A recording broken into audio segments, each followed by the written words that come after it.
Buenas tardes, darles la bienvenida a un nuevo programa de Herencia y Coherencia, historias que cambian vidas, realizado por Cerval en Radio Universidad de Chile y transmitido por nuestro canal de YouTube Centro Cerval Chile. Hoy día nuestro invitado es Iván Franqui Arzola.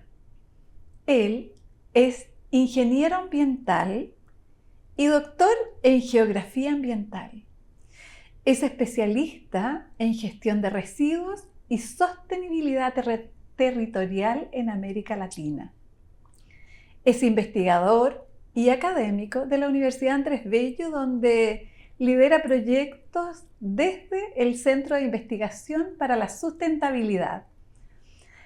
Ha liderado procesos de planificación y diseño de sistemas de recolección, valorización y disposición final de residuos con un enfoque territorial y participativo.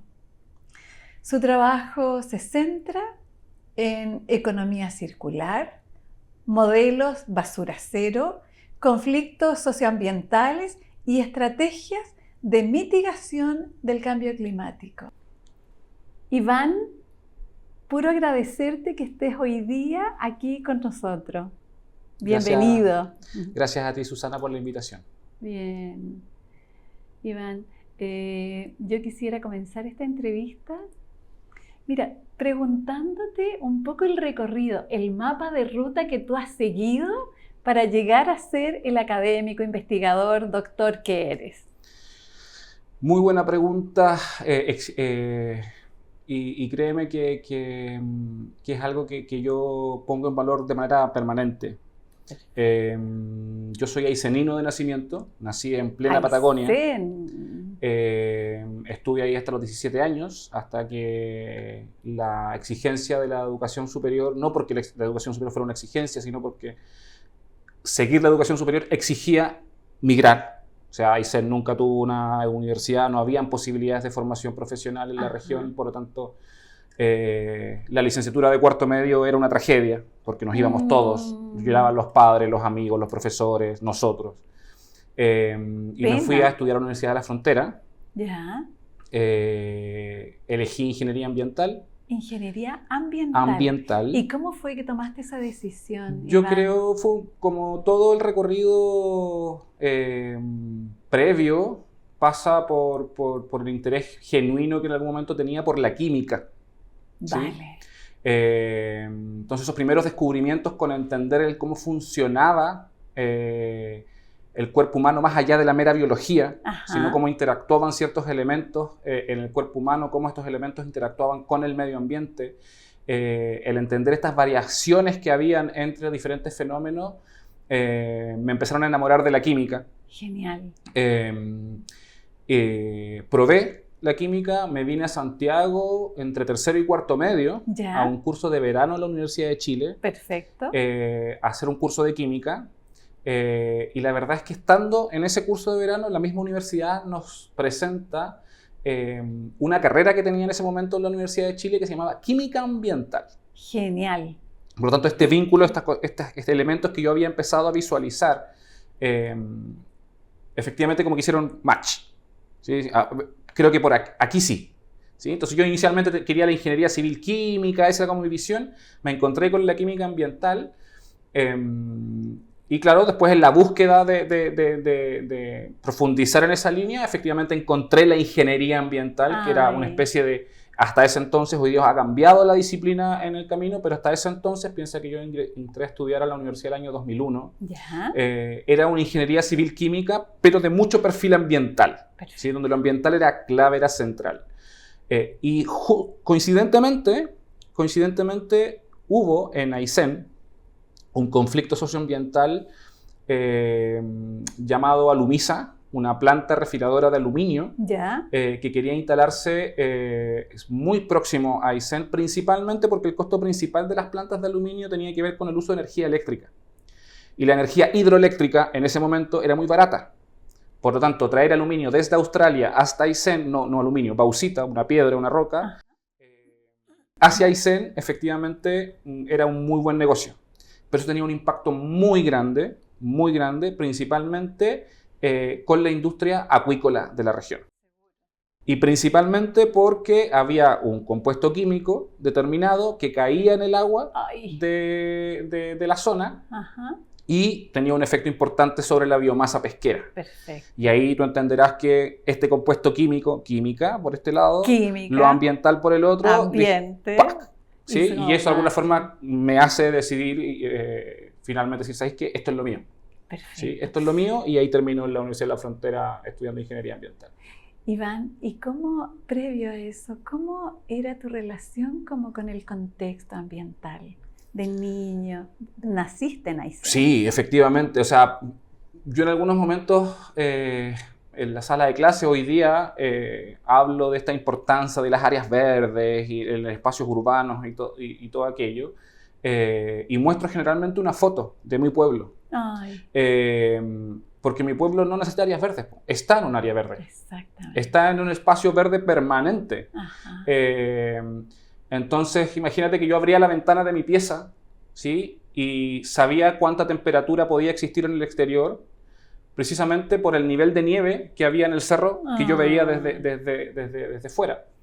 Pero es súper irrisorio, porque si bien mi vínculo con la historia del pueblo está determinada por la presencia de mis padres allá, mi padre de Valparaíso, mi madre de Santiago, ambos profes se encontraron en Aysén, ellos tampoco tenían un vínculo muy grande con la región.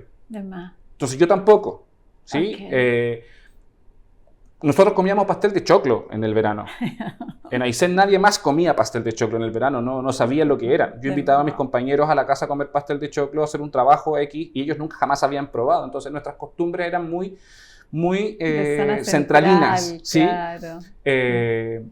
Pero mi vínculo con la región y con el territorio, con lo ambiental propiamente tal, yo creo que empieza a construirse en la adolescencia, en esta lógica de construcción de la identidad propia, agarrar la bicicleta y subirse un cerro, irse al río sin permiso. Ese tipo de cuestiones efectivamente me empiezan a construir un contexto que hacen de alguna forma que determine esa elección profesional que decidí finalmente. Genial. ¿Y qué número de hijo eres? Del matrimonio de mis padres soy el más grande. Somos 10 años de diferencia con mi hermana menor. Perfecto. ¿Y cómo fue luego esto de migrar a la universidad? Es un cambio duro para la gran mayoría, pero la verdad es que, modestia aparte, para mí fue súper sencillo. Yo siempre de muy chico fui muy independiente. Hoy día puede ser mirado con muy malos ojos, pero mis padres, cuando yo tenía 4 o 5 años, me subían en un avión, me ponían un babero con una serie de papeles, y mis abuelos me recibían aquí en Santiago. Genial. Por lo tanto, yo pasaba mucho tiempo en ese contexto. Cuando yo te decía hace un momento, viajé entre tercero y cuarto medio a Santiago, sí, me vine a la casa de mis abuelos, pero con 16 años me tenía que mover en Santiago como cualquier santiaguino durante mucho tiempo. Tomaba una micro en San Ramón y llegaba a Buchef, aquí al lado del Parque O'Higgins. Por tanto, esta lógica de la independencia en sí misma no fue mayor conflicto para mí. O sea, los desplazamientos es como que vinieron contigo. No fue una cuestión crítica. Ajá. Lo que sí probablemente fue crítico fue la convivencia con otros. ¿Sí? Eso efectivamente empieza a marcar de alguna forma mi derrotero. Me costó mucho encontrar un espacio donde vivir. No porque no pudiera encontrarlo, sino porque chocaba con uno, chocaba con otro. Uno tenía más interés en el carrete, yo no tanto. El otro tenía un perfil determinado en la universidad, yo tenía otro. Yo quería hacer más actividad política dentro de la universidad, el otro no tanto. Entonces ocupaba mi casa para ese tipo de encuentros. Y yo creo que lo que más me costó efectivamente fue encontrar un espacio colectivo con el cual relacionarme. En grupo. En grupo.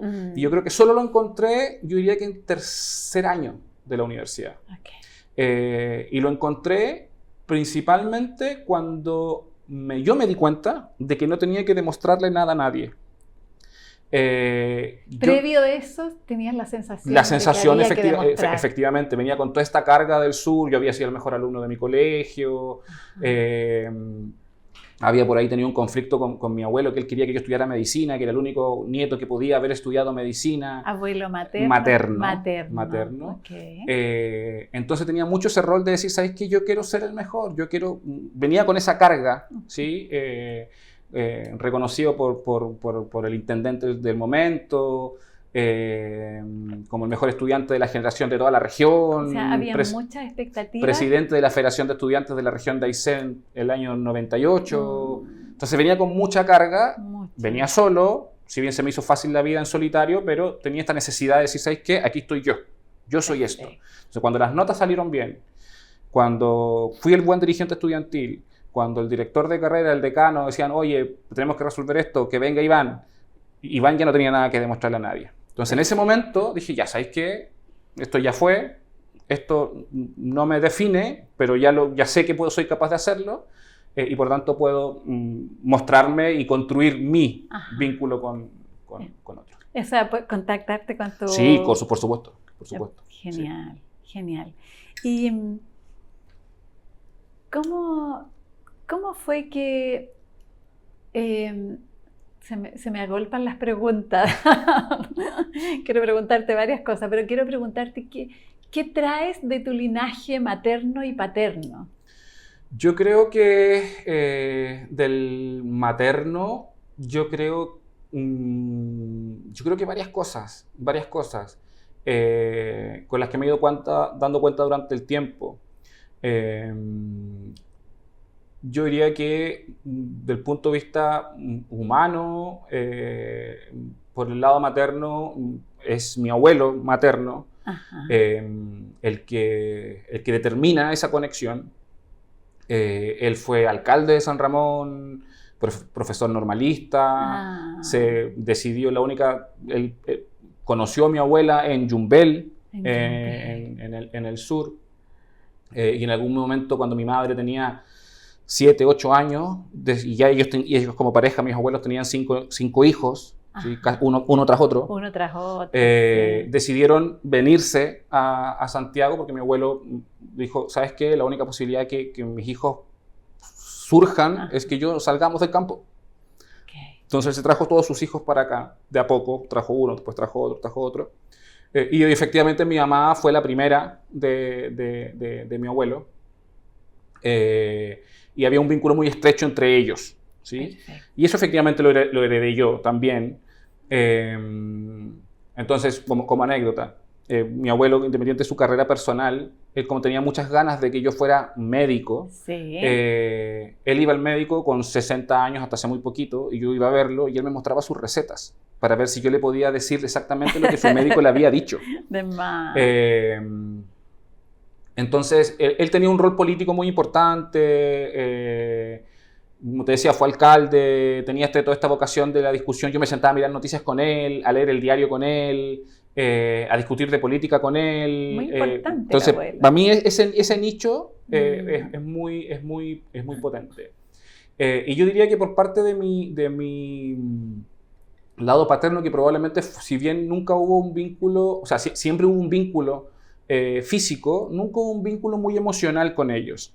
¿Sí? Por tanto, no es que no reconozca una cuestión muy concreta, probablemente la hubo en algún momento. Yo, cuando estaba en segundo medio, quería ser marino, como mi abuelo y como 3 de mis tíos. Pero también por esta lógica del mar, del vínculo con el... Sí, era un poquito eso, un poquito muy relacionado también con lo que terminé siendo. Y yo creo que por parte de mi abuelo materno, o sea, paterno, hay una característica que me he ido dando cuenta ahora que soy padre. Perfecto. ¿Sí?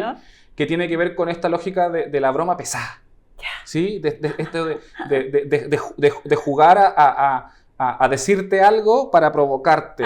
¿Sí? El desafío, la provocación. La provocación, es decir, con esta lógica como de darme cuenta de que tengo poca habilidad emocional con algunas cosas, por tanto trato de transformarlo en un chiste. Y no siempre sale bien, ¿sí? No siempre sale bien. Y eso pasa también probablemente por reconocer algunas deficiencias, ¿sí? Arraigadas probablemente del macho que no se muestra, ¿sí? Entonces, claro, es una herencia que a lo mejor uno no destaca en positivo, pero que tengo que reconocerla precisamente porque está presente. Porque o sea, está es lo que dice mi abuelo, es lo que fue mi papá y presente, probablemente lo que soy yo hoy día. sí. Ajá. Potente. Y el territorio.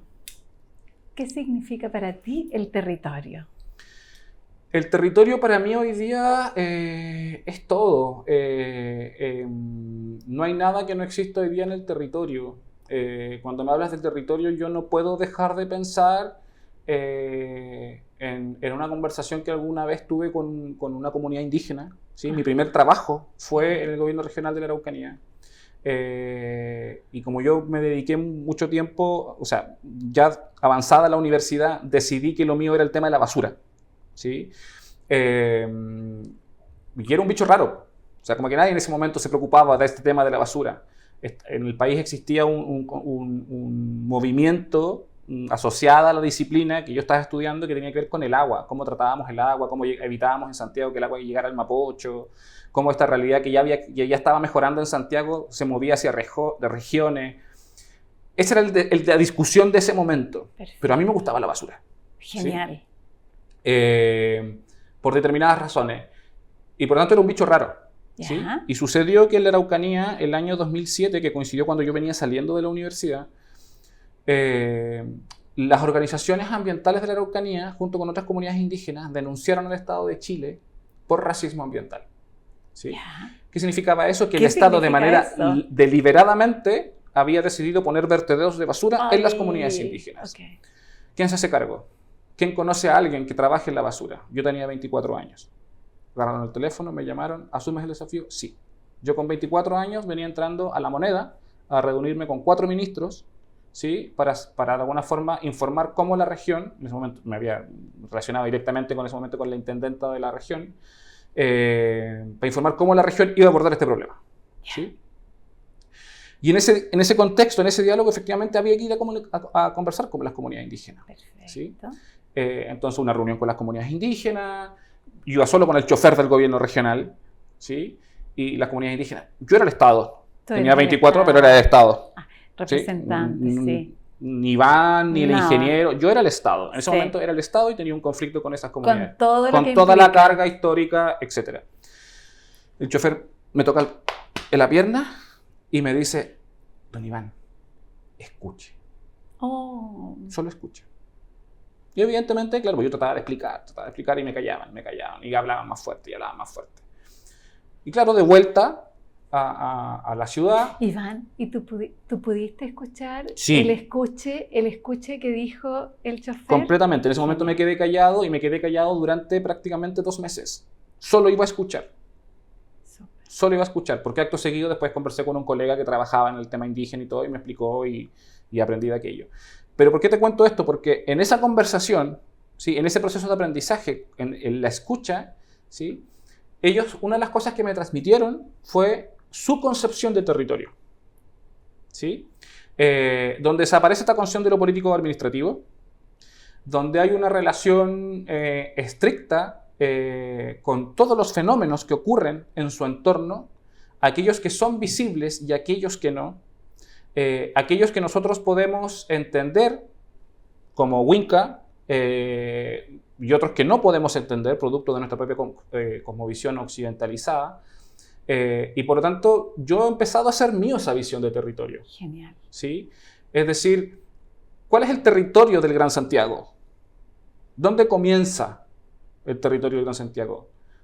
¿Comenzará en la cumbre más alta del efluente donde nace el primer curso de agua que tiene vínculo con la cuenca del río Maipo? ¿Dónde termina? ¿Sí? Hoy día está terminando en el puerto de San Antonio. ¿Sí? Okay. Por tanto, el territorio tiene que ver con todos estos elementos que tienen vínculo, directo o indirecto, con aquellos elementos que el ser humano de manera cotidiana se relaciona con su entorno, sea físico o sea natural. Perfecto. Y Y si pensamos en eso y en los residuos, la basura, ¿no? Es como el interés por la basura surge ¿desde dónde, Iván? Yo tuve un curso en la universidad, y esto sí que lo cuento siempre en la sala de clase, que fue tan impactante el contenido que ni siquiera me acuerdo del nombre del profesor. ¿Qué? Pero sí te puedo recitar el programa del curso. De más. ¿Sí? Que era un curso que se llamaba Socioantropología. Era una carrera de ingeniería. Genial. ¿Sí? O sea, yo venía del cálculo, de la física, de la química orgánica, de la inorgánica, de los números, de grandes libros, de grandes cantidades en ejercicio, y de repente de la noche a la mañana nos sientan en un curso con un profesor barbón, con pinta hippie, a estudiar socioantropología. Y en ese momento nos pide que identifiquemos, ¿sí? Para hacer el trabajo del curso, como al final ese curso no tuvo una prueba, no tuvo nada. Yo terminaba la clase y quería seguir haciendo preguntas y miraba a mis compañeros para decir, ¿puedo hacer otra pregunta? ¿Quieren irse? Como perdón. Entonces, y que tenemos que elegir un tema donde hubiera un vínculo entre las personas y un elemento ambiental.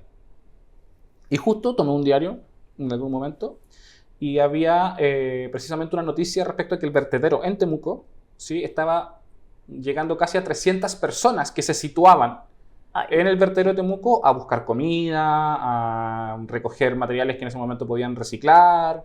Y yo dije, ya, quiero ir a verlo. Ese va a ser mi tema de trabajo. Bueno, te imaginarás que a partir de lo que te he ido comentando, vi esa realidad y dije, ¿sabes qué? Esto es. Quiero trabajar en él. Esto es. Y de ahí en adelante, el trabajo de ecología lo hice con basura, el trabajo de química ambiental lo hice con basura, el de tratamiento de aguas lo hice con basura. Todo lo que podía yo hacer en la universidad relacionado con basura, ¿sí? Que nosotros técnicamente hablamos de los residuos sólidos, lo hice con eso. Okay. ¿Sí? Y en ese momento yo tomé esa decisión de hacerlo. Y es la decisión que me ha acompañado hasta el día de hoy, con una serie de otras variaciones en el camino, pero que efectivamente en ese momento, pero ahí partió. Okay. Finalmente es como la basura son elementos constituyentes que se pueden reciclar y poner como al servicio de... ¿O no? Sí, pero de alguna forma yo diría que con el paso del tiempo, para mí la basura es historia. ¿Sí? ¿Cómo entiendes tú mejor una sociedad? ¿Sí? Si tú quisieras entender cómo vivieron los romanos, ¿sí? Tenemos la opción de ir al Coliseo, tenemos opciones de ir a entender ciertas lógicas al Monte Palatino, tenemos opciones de ir a ver al Museo Vaticano, o vas a ver el vertedero para ver cómo comían, ¿sí? Cómo se alimentaban, cómo eliminaban sus residuos. Y la verdad es que hoy día, por ejemplo, muchos de los elementos que sabemos de la cultura romana lo sabemos precisamente porque hemos entendido cómo manejaban ciertos elementos, ¿vale? Durante su vida en comunidad. Genial. Los romanos, en términos de ingeniería, son espectaculares, más que los griegos, más que otras civilizaciones. Y es probablemente hoy día el monte Testacho, ¿sí? Que probablemente el nombre Testacho le sonará a alguno a partir de la canción de Inti Illimani, Mercado Testacho, que efectivamente el Mercado Testacho está al lado del monte Testacho. Es el primer vertedero del que tengamos historia tal como lo conocemos hoy día. ¿Sí? Pero en ese vertedero se han encontrado, por ejemplo, estas recipientes de greda todavía con restos de aceite de oliva. Y se ha analizado ese aceite de oliva a partir del análisis genético, ¿sí? de los residuos del aceite de oliva, sí. ¿Desde dónde venía? ¿Desde dónde? ¿Qué cepa de oliva era? ¿Sí? Y esa cepa de oliva venía de Andalucía, España. ¿Y por qué ese tipo de residuo termina en el vertedero de Testacho en Roma? Es porque todos los demás recipientes, los que venían con cebada, los que venían con otros tipos de grano, los que venían con vino, ¿sí? Los podían lavar, los podían reutilizar. Pero el que venía con aceite, no. Entonces, la basura hoy día es historia. ¿sí? O sea, una parte importante de mi trabajo, no me dedico a la antropología de la basura, pero si tú me preguntas hoy día, para mí la basura es historia, la basura dice hoy día quiénes somos. Chile recicla menos del 1% de la basura que genera, ¿sí? Versus países europeos que lo hacen en una tasa de un 60%. Imagínate. Pero eso nos dice algo de quiénes somos. Exactamente. ¿Sí? De qué pensamos, de cómo vivimos. Ajá. ¿Sí? Hay comunas en Italia que han llegado al 90% de reciclaje. ¿Sí? En Eslovenia, de reciclaje, es decir, de materiales que no terminan en la basura, pero que no se queman ni se entierran. Y eso dice mucho de esas sociedades. Sin duda. ¿Sí? Y efectivamente, claro, yo me empecé a dar cuenta de esta pregunta que te trato de contestar ahora, cuando estaba en el gobierno regional, precisamente cuando abordaba este conflicto con las comunidades indígenas. Me dije, ¿sabes qué ingeniería hay? Hay máquinas, hay gente que está pensando, hay gente capaz en los números, se van a inventar más cosas, hay tecnología. Nosotros miramos hacia el horizonte y miramos la experiencia europea, miramos la experiencia americana para ir sacando lecciones no solo en esto, sino que en diferentes dinámicas. Yo dije, ¿sabes qué? Yo necesito contestar las preguntas de ¿por qué? ¿Por qué? ¿Por qué se genera esta basura? Ajá. ¿Por qué no funcionan los sistemas de reciclaje? Ajá. ¿Por qué hay personas que están viviendo de la basura? ¿Sí? Y ahí es que este ingeniero que tenía esta afición y que tenía esta dedicación y que la vida lo había llevado a hacerse cargo de este problema socioambiental, dice, ¿sabes qué? Yo me tengo que ir a las ciencias sociales. ¿Sí? Perfecto. Y ahí es cuando decido, de alguna forma, bastante años antes de concretarlo, pero ahí en ese momento es cuando decido y digo, ¿sabes qué? Ingeniería tengo. Sin duda. Hay. ¿Sí? Y si no la hago yo, la va a hacer alguien más, no pasa nada. Pero necesito entender por qué. ¿Sí? Y ahí es cuando decido hacer mi doctorado en geografía. Perfecto. Y en ese sentido, el valor de los puentes, Iván. Sí. Sí, completamente. Porque son hitos y son momentos en la historia personal que determinan de alguna forma decisiones y que comienzan a conectarse. ¿Sí? Yo recién, mira, solamente una reflexión. Yo recién te hablaba del monte Testacho. Sí. ¿Sí? Yo conocí Inti Illimani, ¿sí? El año 89, ¿sí? Porque un grupo de estudiantes de tercero medio del liceo donde trabajaba mi padre, ¿sí? Fue a tocar un aniversario de la escuela, yo estaba en primero básico, y tocaron Mercado Testacho. Ay. Y yo le pregunto a mi papá, ¿por qué? ¿Sí? Y mi papá me lleva a la biblioteca semana después, donde el profesor de historia del liceo, a preguntarle si él sabía cuál era el origen de esta canción. Y él me explica que Inti Illimani, ¿sí? Era un grupo que estaba exiliado, yo jamás había escuchado la palabra exilio. Exiliado, claro. Año 89. Sí. Y que efectivamente vivían en un barrio de Roma, a 6 kilómetros del centro de Roma, que era el barrio de Testacho. ¿Sí? Y que esto de alguna forma era una canción en homenaje al lugar donde habían vivido durante mucho tiempo, durante su exilio. A su territorio, a su territorio. ¿no? Entonces, imagínate, el vínculo que uno empieza a hacer, el puente entre el mercado Testacho de esta canción que me vinculó, y te lo cuento por qué, porque además soy un militante activo de la izquierda chilena, ¿sí? Y claro, parte de mi historia, parte de ello, fui militante del Partido Socialista desde los 15 años. Luego tuve algunas redefiniciones conceptuales con el paso del tiempo, pero sigo a ese lado del camino. Y parte de esa construcción ideológica también parte desde ese hito. ¿Sí? Entonces, cuando te explico por el otro lado, ¿sí? Esta lógica de, oye, los romanos tienen el primer vertedero de basura y está en el monte Testacho, te empezás a dar cuenta que efectivamente hay una serie de puentes que son maravillosos. Imagínate lo que puede emerger. Sí. Precioso. Y ¿cómo se vivió la familia? Estoy pensando en tu abuelo y los que se movían con él en ese instante, ¿no? Tus padres, etcétera. El hecho de que empezaras como a indagar en todo lo que era la ingeniería, en todo lo que es como el mundo social, etcétera, etcétera, ¿verdad? ¿Cómo se vivieron esto cuando ya dejaste de demostrar? ¿Cómo la familia resuena con en lo que empiezas como a transformarte en la persona y el sujeto que eres hoy? Yo creo que ellos lo veían más claro que yo. Yo creo que ellos me veían como yo no me veía. ¿Sí? Piensa que yo llegaba de la universidad y llegaba a mi pueblo en las vacaciones de verano y de invierno y me juntaba con otro ex compañero del colegio y hacíamos un programa de radio durante todo el verano. Genial. Y ya con el paso del tiempo, yo diría que estoy hablando del año 2005, 2006, mis últimos años de universidad, cuando repetíamos, pasamos a la tele del pueblo.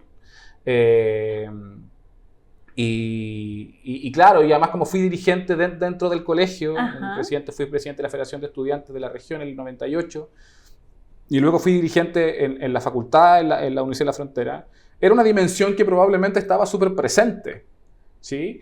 Pero que claro, yo no la había incorporado como parte de mi propia identidad. Seguro.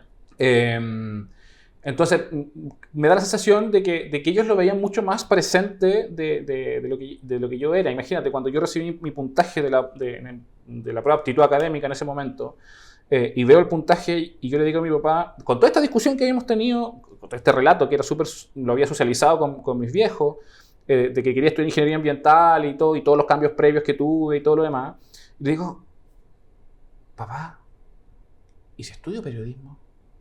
Ya. Y mi papá me dice, sale de aquí, hombre. Esa fue su actitud.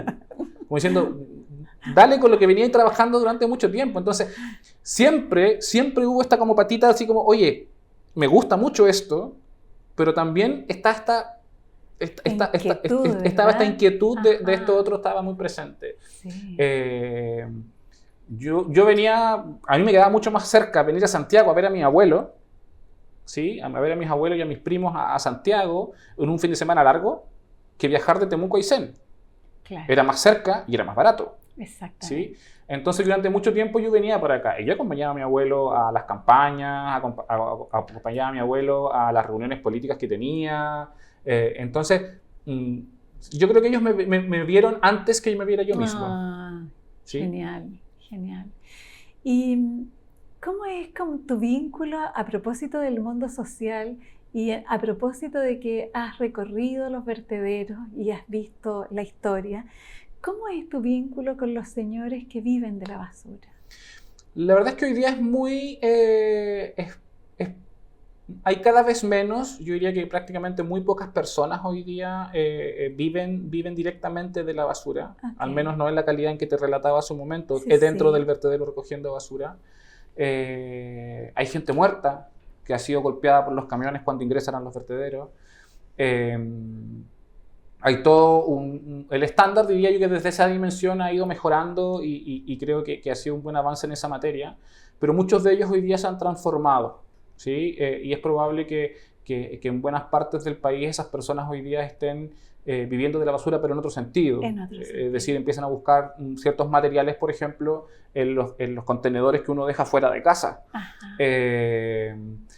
Y la verdad es que más que una relación directa, yo participo de una serie de espacios, entre ellos, en algún momento también decidí, yo diría que plena pandemia, diría yo, decidí, por ejemplo, involucrarme en un grupo de activismo por la basura. Yeah. ¿Sí? Es decir, sí, tenía todo este background técnico, científico, académico, de investigación, pero necesitaba vincularme, ¿sí? Para pelearla, ¿sí? Para ir a golpear la puerta al Congreso y decir, ¿sabes qué? Oye, mira, esto es lo que hay que hacer, vale. ¿Sí? Poder llegar a un diputado y decirle, mira, ¿sabes qué? Aquí hay evidencia y hay fuerza y hay conocimiento para. Y en ese mundo me encuentro con los recicladores, con los recicladores de base, me encuentro con la gran Sole Mella, que es la presidenta de la Asociación Nacional de Recicladores, y con los cuales hemos construido una relación bien intensa y bien interesante, porque hay una tensión que es súper relevante. O sea, hoy día mi posición es de academia, ¿sí? Y la academia siempre ha estado lejana de aquella. Entonces, como en algún momento me pasó esta posición del Estado frente a estas comunidades indígenas, hoy día me pasa que es la academia frente a los recicladores de base que siempre han quedado rezagados. Entonces, hay que ganarse esa confianza. Entonces, relación directa, como tú me preguntas, Susana, no tengo, así que para ser súper concreto, pero sí tengo un reconocimiento completo respecto a su labor. Hoy día en Chile hay más de 60.000 recicladores de base a lo largo de todo el país. Y dentro de los estudios que hemos hecho, lo hicimos con un grupo de estudiantes hace algún tiempo, el Gran Santiago hoy día recicla un poquito más de un 2%. Pero si se sumara todo el reciclaje que hacen los recicladores de base, probablemente estaríamos en un 10, en un 15%. Buenísimo. Sí, pero no se cuenta. No se cuenta. No se cuenta porque es informal, porque el Estado ha decidido no reconocerlos como parte de la cadena de valor y cuando lo ha hecho de manera muy restringida. Entonces ellos tienen un rol, ¿sí? Ellos saben qué material tiene un valor A y qué material tiene un valor B. Perfecto. ¿Sí? Ellos saben si esta semana, la semana pasada, la próxima o en un mes, se va a vender más plástico 1, plástico 2, plástico 3 o plástico 5. Geniales. O sea, claro, ellos saben. Claro. Tengo un colega, un ex estudiante, no le alcancé a hacer clase, pero me relaciono con él bajo esa lógica, que tiene una empresa de reciclaje de residuos eléctricos y electrónicos, de aparatos eléctricos y electrónicos. Y me dice, en algún momento nos empezaron a llegar motores catalíticos y no teníamos idea cómo desarmarlos, ¿sí? Hasta que de repente me encuentro un reciclador base que lo miro de reojo y lo tenía desarmado. Y le pregunto, ¿cómo se desarma? Y me explicó cómo se desarmaba y cómo se separaba un material del otro. Y te dijo, oye, con este tienes negocio, con este no. Perfecto. O sea, el conocimiento hoy día está en lugares que efectivamente no hemos sido capaces de reconocer. Y esta historia de los recicladores efectivamente tiene ese valor. Genial. ¿Sí? Tiene ese valor y que de alguna forma tenemos que saber aprovecharlo porque existe, porque existe. Y porque si transitamos a modelos y modernizamos los sistemas de reciclaje copiando modelos europeos, los vamos a dejar en el camino. ¿Sí? Esta lógica de la transición socioecológica justa, ¿sí? Tiene ese sentido, es decir, cómo mejoramos nuestro desempeño en diferentes niveles, particularmente en el ambiental, pero sin dejar gente en el camino. Y ahí se articula con la historia, ¿no? Sí, y completamente. Como con el contexto cultural. Completamente. Claro, hoy día mi trabajo está más en lo urbano, ¿sí? Está en esa dimensión. Pero también cómo estas definiciones que suceden en el espacio urbano también pueden llegar a extremos donde no llega. Seguro. ¿Sí? Alguna vez me pasó en conjunto con otros colegas con los que tengo el placer de trabajar. Estábamos planificando qué hacer con mejorar las tasas de reciclaje en la región de Magallanes. Ya. Y el intendente de turno estaba convencido, porque alguien se lo había dicho, que había que reciclar vidrio, ¿sí? Lo que parecía obvio porque, producto de la lejanía, muchos productos llegan en formato vidrio, las conservas y todo, porque efectivamente no hay producción muy cercana y los alimentos no perecibles suelen llegar en ese formato hacia allá. Y resulta que, claro, le metimos ciencia a la cosa. Genial. ¿Sí? Le metimos ciencia a la cosa y le dijimos a ese intendente que no es conveniente reciclar vidrio. Porque usted tiene que, para reciclar vidrio, tiene que llevárselos a Santiago. Y todos los beneficios ambientales que usted tendría por reciclar vidrios aquí, aumentarían el impacto solo por la cantidad de vehículos que tendría que transportar desde su región hasta Santiago. Entonces, sí, usted puede hacerlo, pero tiene que ser consciente que va a aumentar su impacto. O sea, las emisiones de gases de efecto invernadero que usted va a generar van a ser mayores. ¿Sí? Bueno, y ahí aparece otra dimensión de mi trabajo, que es decir, cómo traduzco este tipo de información en lenguaje para que actores que toman decisiones efectivamente las puedan tomar con sentido. Y puedan comprender. Porque en este caso concreto no es que no pueda, es que si lo va a hacer, que puede hacerlo, sea consciente del impacto que está generando para poder reducirlo en otro espacio. Genial. Para que el neto final sí sea más bajo. O sea, yo puedo tomar una decisión que no es técnicamente la mejor, pero tengo que ser consciente de aquello. Genial. ¿Sí? Ajá. O sea, es como con responsabilidad. Sí, por supuesto. Perfecto. Oye, Iván, y en este mundo de ciencias, de números, de, qué sé yo, de reciclaje, etcétera, el mundo de los afectos, ¿cómo te has vivido en medio de todo esto, tu mundo afectivo? Yo soy una persona de piel, ¿sí? Ok. Yo hace un rato te decía, mira, yo a los 15 años empecé a militar en un partido político, pero sin haber leído nada. Nunca leí nada. Desde una A mí lo sensibilidad que me dolía era la piel. Yo te escuchaba dolía la historias y me piel. dolía la piel, Ok. ¿sí? Eh, y claro, en el camino fui aprendiendo y fui escuchando y fui leyendo y me fui formando y sin duda. Pero esa decisión yo la tomé por piel, ¿sí? Ajá. Y yo me reconozco como una persona de afectos, ¿sí? Es Perfecto. decir, yo me relaciono con otros desde el afecto. Ok. Eh, Quizás muchas veces no se nota, precisamente porque bajar la guardia y hacerse vulnerable frente a esa dinámica también tiene un precio. Y requiere un vínculo de Requiere, confianza, ¿no? requiere vínculos adicionales, pero yo soy un convencido, o sea, yo confío en el ser humano, Mm, ¿sí? O sea, yo no me... Alguien el otro día decía, oye, ahora con Trump en Estados Unidos, el cambio climático, nadie se va a hacer cargo del cambio climático. Mi posición, sí, honesta, objetiva, es muy real a eso. Es decir, probablemente vamos a un descalabro climático de proporciones. Pero yo no puedo dejar de confiar en el ser humano, que esta cuestión la vamos a resolver, ¿sí? perfecto, sí.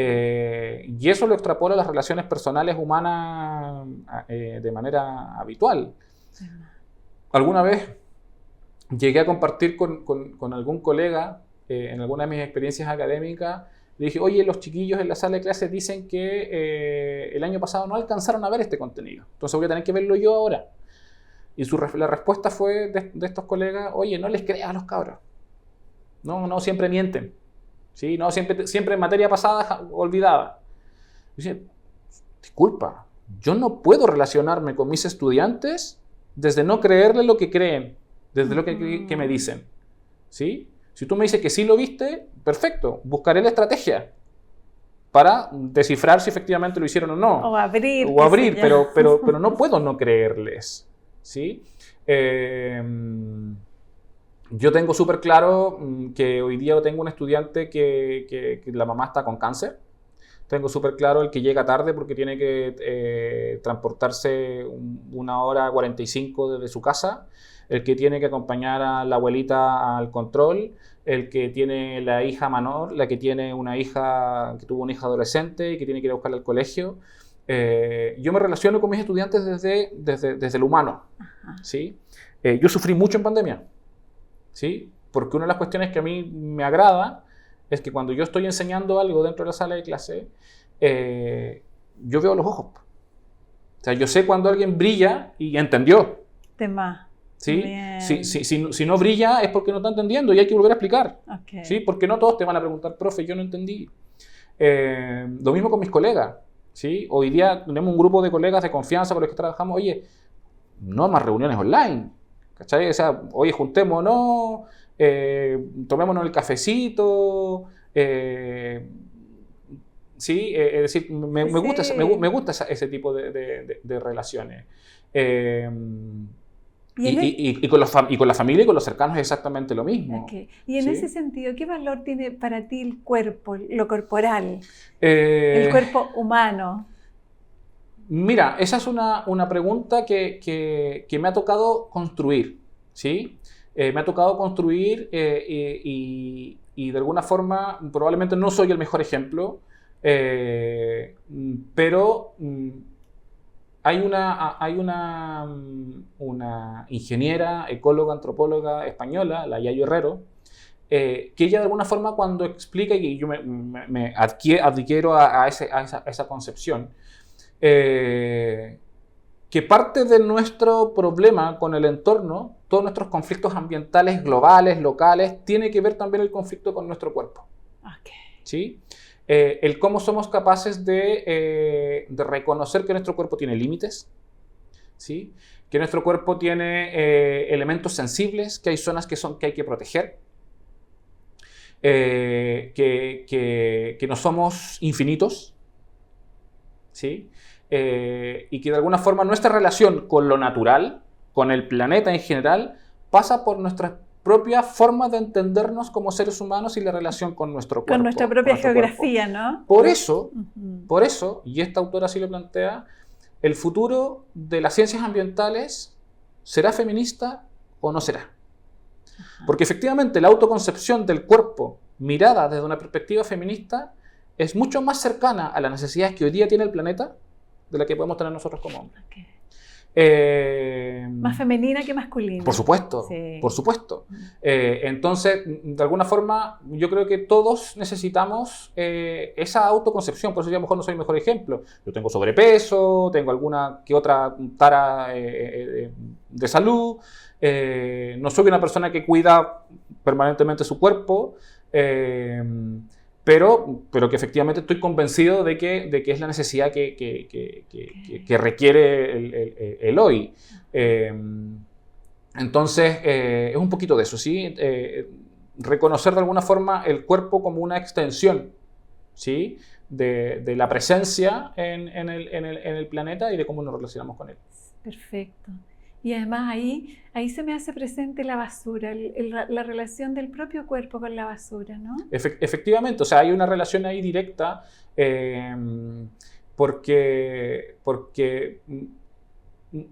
si reconocemos el cuerpo como en diferentes dimensiones, ¿sí? La cuestión física, visible, versus esta otra cuestión más etérea, menos concreta, lo mental, las emociones. Sí. La basura va un poquito más con este otro espacio, ¿sí? Con las emociones. Sí. Cuando nosotros tenemos emociones negativas, ¿sí? Mi terapeuta me dice, no, Iván, no hay emociones negativas, son emociones. ¿Sí? Son emociones y tenéis que entenderlas como tal y tenéis que procesarlas como tal. Pero cuando están estas emociones que tendemos a rechazar, tendemos a ocultar, tendemos a vivirlas más en soledad, nos pasa un poquito lo mismo con la basura. Ajá. Es decir, la basura es lo que no queremos. Ajá. ¿Sí? La basura termina donde alguien se la lleva y la dejo de ver. Pasa lo mismo con la tristeza, pasa lo mismo con la angustia, pasa lo mismo con la ansiedad. Ojalá se vaya. No queremos entenderla. O sea, cuando quienes escuchan el programa, vayan, abran el tacho de la basura y vean qué hay. Eco. ¿Sí? Genial. Y vean por qué está eso ahí. Ay. ¿Sí? Yeah. Vean por qué está eso ahí. Es exactamente lo mismo que nos pasa con estas emociones que no nos gustan. Entonces, efectivamente, hay una relación directa respecto a cómo convivimos con nosotros mismos y respecto a aquello que queremos esconder, que en estos casos la basura puede ser precisamente un ejemplo de aquello. Genial. Es como en esto de cuando agarro mi basura, es como me doy cuenta de cuánto boté, de cuánta carga tengo. Claro, ¿Cuántas veces abrimos el refrigerador y tenemos que botar la manzana podrida que no nos comimos? Ajá. ¿Cuántas veces hay una reflexión respecto a decir, ok, la próxima vez tengo que comprar menos manzanas? Perfecto. ¿Sí? Genial. Y con nuestras emociones pasa exactamente lo mismo. Efectivamente, es decir, relaciones tóxicas. ¿Cuántas veces me tengo que relacionar con estas personas? ¿Sí? E insisto. Y bueno, ejemplos pueden haber muchos. Infinito. Buenísimo. Y el amor, esto que tú dices, yo creo en los seres humanos, creo en que es posible. ¿Cómo te has vivido en tu vida el vínculo amoroso? Yo amo de manera muy intensa. Okay. ¿Sí? De manera muy intensa. Lo que también tiene muchos costos, ¿sí? Porque cuando uno ama de manera muy intensa, efectivamente las decepciones son muy intensas también. Sí. Pero yo creo que he tenido suerte, ¿sí? He tenido suerte en entender e ir aprendiendo, ¿sí? Que hay diferentes amores, ¿sí? Que hay diferentes amores y que efectivamente el amor por uno mismo es prioritario frente al amor por otros. Es difícil amar a otros si no te amas a ti mismo, si no amas lo que hay. Parte de la decisión de iniciar un proceso terapéutico, más allá de las sugerencias de mi compañera que es psicóloga, tiene que ver con eso. Genial. Tiene que ver con eso. Es decir, ¿sabes qué? Entiéndete tú mismo, reconócete, apréndete, Date cuenta quién eres, cuáles son tus valores, cuáles son tus emociones, cómo las puedes abordar, cómo tus emociones, esta intensidad con la que amas y con la que sufres, la tienes que aprender a entender, porque si no también pasas a llevar a otros. No todos aman igual que tú. Entonces, claro, ahí hay una serie de elementos. El amor de pareja para mí efectivamente es una cuestión muy relevante, porque más allá del amor humano, del amor sexual, el amor intelectual, ahí existe un amor que tiene que ver con el amor de lo colectivo. Perfecto. ¿Sí? Cuando yo converso con mi compañera, con mi esposa, respecto al matrimonio, hace ya más de casi 15 años, en nuestras primeras conversaciones tenían que ver respecto, desde mi punto de vista, en cómo mostramos esta decisión desde el amor de convivir, ¿sí? Para la construcción de sociedad. ¿Sí? Para mí el matrimonio es eso, es decir, es un proyecto. Es un proyecto que no es solo para nosotros, sino que es para otros. O sea, convivimos en pareja, desarrollamos este proyecto en común para ofrecer algo a nuestro entorno. ¿Sí? Y luego de eso viene el amor de padre, ¿sí? Que es una cuestión que te vuela la cabeza, donde empiezan a aparecer una serie de fantasmas, donde empieza a aparecer el padre, donde aparece aparecer el abuelo que te contaba, ¿sí? Y donde empiezas a tener que mirarte y decidir, oye, yo quiero ser esto y esto no lo quiero ser. Y por lo tanto te fuerza también además de entregar un amor que tiene que ver con la posibilidad de formar a alguien, ¿sí? Desde su propia percepción, ¿sí? De empezar a reconocerte tú. Perfecto. ¿Sí? Es decir, no hay mejor forma de autorreconocimiento que cuando te transformas en padre y madre. Porque empiezas a reconocer aquellas cosas que te gustan y aquellas cosas que no te gustan. ¿Sí? Y cuando crías en eso, además empiezas a crear un espejo. ¿Sí? Y empiezas a ver y entender, oye, ¿por qué esa persona tiene ese comportamiento? ¿Por qué tu hijo tiene ese comportamiento? Y te empezás a mirar tú y dices, sí, porque yo lo tengo y no me gusta. ¿Sí? Entonces, ¿cómo corriges ese comportamiento que tienes tú? Lo más sensato, pantalla. O sea, ¿cómo le exiges a un niño, ¿sí? Con toda la literatura, con todo el conocimiento que hay hoy en día, que no tenga un teléfono hasta los 16 años, si lo único que ve de ti durante casi todo el tiempo que compartes con él es que estás pegado al computador, es que estás pegado al teléfono? ¿Sí? Bueno, eso extiéndelo a la forma en que reaccionas a una frustración, en la forma en que te enojas cuando vas tarde, en la forma que... ¿Sí? O sea, una serie de cositas muy pequeñas que en los niños explotan, se amplifican. Claro. ¿Sí? Y claro, amar tiene que ver con eso. ¿Sí? Amar también tiene que ver con aquello, en cómo eres capaz de reconocer en el otro aquellas cosas que a ti también efectivamente no te gustan de ti mismo. Perfecto. ¿Cómo te llevas con las lágrimas, Iván? Muy bien, muy bien, cada vez mejor. Cada vez mejor. Sí, cada vez mejor. He aprendido a llorar. Sí, he aprendido a llorar porque creo que es absolutamente necesario. Sin duda. Mi mundo hoy día gira en torno no debería ser, pero gira mayoritariamente en mi espacio universitario, académico, etc. ¿Sí? Y efectivamente también hay una relación con aquello. O sea, yo cada vez me emociono más, ¿sí? Cuando un estudiante termina su carrera, por ejemplo. Genial. Que antes no lo hacía. ¿Sí? Cada vez me emociono más con una película, que antes tampoco lo hacía. ¿Sí? El propio proceso de conocerse, de ir fijando límites, de poder entenderse, te va haciendo más, de alguna forma, te empiezas a dar permiso para hacerte más vulnerable. ¿Sí? Y precisamente cuando te haces más vulnerable, probablemente aprendes también mucho más. Y aparece la fuerza de la vulnerabilidad, ¿no? Sí, precioso.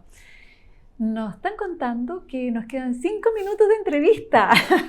Se ha pasado muy rápido. Y se me quedan 1000 preguntas. Sí.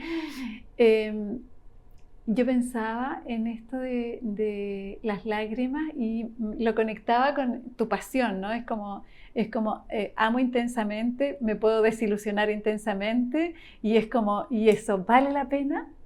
Sí, por De supuesto. todas maneras. De todas maneras, por Ajá. supuesto, sí, sin duda. Sin duda. Genial. ¿Qué significó para ti convertirte, o sea, el nacimiento de tu descendencia? Yo creo que es el proyecto más importante de mi vida. Genial. ¿Sí? Y piensa que nosotros trabajamos en la academia, en la consultoría, en la vida laboral que te he contado. Trabajamos en base a proyectos. ¿Sí? Y a partir de lo que comentábamos hace un ratito también, es decir, cuando tú tienes un hijo, tienes un ser humano que tienes que acompañar durante toda tu vida. Ajá. En algún momento será una presencia muy física, en otro momento será una presencia más emocional. Perfecto. Pero tienes que estar. Y es tu proyecto de vida. Pero teniendo en consideración, ¿sí?, que va a haber un momento en que tu proyecto de vida, ¿sí?, se va a separar del propio. Y por tanto tu proyecto de vida se transforma, por lo tanto, en una cuestión que también tiene límites. Sin duda. ¿Sí? Sí. Y de alguna forma, sobre todo cuando crías una mujer. Una niña. ¿Sí? Cuando crías una mujer a la cual tienes que enseñarle a poner límites. ¿Sí? Yo siempre cuento la misma anécdota. Uno siempre transforma ciertos aprendizajes, pero yo diría que hace unos 3, 4 años atrás, le decía a mi hija, tienes que bañarte, por favor, tienes que bañarte. La lucha eterna que uno tiene como padre para que los cabros chicos se tengan que bañar. Y ella se da vuelta, debe haber tenido 5, 6 años, y me da vuelta, no me obligues a bañarme. Mi cuerpo es mío y yo decido lo que hago con él. Y en ese momento dices, ok, refuerzo el mensaje porque está en lo correcto, pero ¿cómo logro que además se bañe? ¿Sí? Entonces te aparecen todo este tipo de creatividad pura. Entonces aparecen todo este tipo de elementos. Entonces, el transformarse en padre, yo creo que es el proyecto más importante de la vida, ¿sí? Porque requiere no solo la formación de una persona, acompañamiento a una persona que viene a un mundo que además es un mundo que yo cuestiono, critico desde mi experiencia laboral, académica, profesional permanente, pero además es un proyecto de cambio personal. De cambio personal. Donde tú tienes que bajar y tienes que aterrizar y tienes que cuestionarte y empiezan, como decía hace un rato, empiezan a aparecer todos estos fantasmas que tú no quieres que se vean reflejados también en la formación de tu hija. Pero además es un leitmotiv también para aquellas cuestiones que uno hace día a día. En esta lógica, mi hija es tremendamente creativa, multidisciplinaria, practica batería, practica piano. Mientras grabamos esto, ella está en clases de gimnasia, participa de un grupo, de una fundación ecológica, o sea, las hace todas. Una multiplicidad de dimensiones, muchas ¿no? cosas. Y en algún momento, cuando me preguntó en qué trabajaba o qué cosas hacía, ella me dice, papá, ¿tú me recomendarías que yo tuviera hijos? Y es una pregunta y no tengo respuesta. Okay. Bien. Porque con la información que tengo, ajá, ¿sí? Podría dar una respuesta, pero es mi hija. Y yo necesito que ella tenga certeza que puede hacer todo lo que sueña hacer. Bien. ¿Sí? Entonces, claro, es un desafío y te ponen en la espada de pared permanentemente.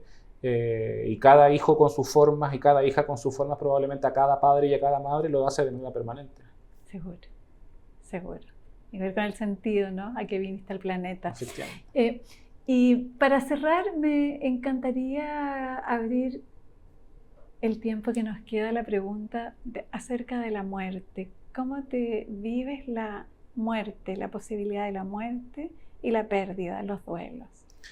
A ver, durante esta conversación te he hablado permanentemente de mi abuelo materno, de mi abuelo Manuel. Mi abuelo Manuel se fue en pandemia. Okay. Fue una pérdida bastante grande por todo lo que significaba, ¿sí? Y hace poco también se fue mi suegro, ¿sí? Después de un cáncer, muy, muy fuerte, muy avasallador, con consecuencias familiares bien complicadas por cómo los cambios que hubo que hacer. Mis suegros, profesores normalistas ambos, la única forma de poder atender el cáncer de manera rápida fue vender la casa de su jubilación, volverse a Santiago porque se habían ido a la playa ya hace tiempo, como a terminar su vida. No pudieron, volvieron. Y claro, mi suegro fue mi figura paterna probablemente durante mis últimos 5 o 10 años, ¿sí? Mi viejo está en Aysén, Sí. lejos, entonces el contacto de la figura paterna permanente era él. Y además él tenía un vínculo muy especial con mi hija, pero muy. La importancia de los abuelos, ¿no? Entonces, claro, la pérdida está muy presente. Está muy presente en el hoy. Y probablemente esta visión de poder entender la muerte está un poquito bloqueada precisamente por eso. Porque como que cuesta poder entender la muerte de los cercanos. Y probablemente lo más cercano que hay de aquello es empezar a entender de que la generación superior está ahí, está al borde de, ¿sí? El papá, el abuelo, mi abuelo paterno en este momento está en un hogar, mi abuelo tiene 98 años, mi otra abuela tiene 96, mi abuela materna tiene 89, con demencia senil. Entonces, sí, está muy presente y familiarmente está muy presente también. Yo vengo de Aysén. Yo me licencié en octavo básico de mi escuela con una silla vacía de una compañera de curso que se suicidó. Aysén fue durante los 90 la región con más suicidios a nivel nacional. Yo caminaba por la ciudad, hay un puente, y yo veía cómo algún joven corría y se tiraba al río a suicidarse. Y era una cuestión habitual, estaba normalizado. Entonces es una cuestión que a mí personalmente me atraviesa así muy transversalmente y que probablemente por eso es algo que yo personalmente todavía no elaboro muy bien como para mí, ¿sí? Pero que sin duda requiere parte de aquello. En algún momento efectivamente voy a hacer basura. Me voy a transformar en algo que hay que enterrar bajo suelo y probablemente el ciclo se va a repetir. Y parte de la historia, y parte ¿no? de la historia. Ajá. Bueno, las lagrimitas sí, hacen crecer las flores, sí, ¿no? Sí, sin duda. Sí. Iván, muchas gracias por esta hermosa entrevista. Muchas gracias. Gracias a ti, Susana, también por tu capacidad también e invitación a escudriñar en aquellas cositas que de repente no se conversan habitualmente y que espero que a quienes nos escuchan también les sea interesante y que en algún pedacito de esta historia se vean reflejados también. Sin duda así será. Así Muchas gracias. Que a puro encontrarse la identidad. Muchas gracias, Susana. Lindo, muy bien. Gracias. Gracias a ti.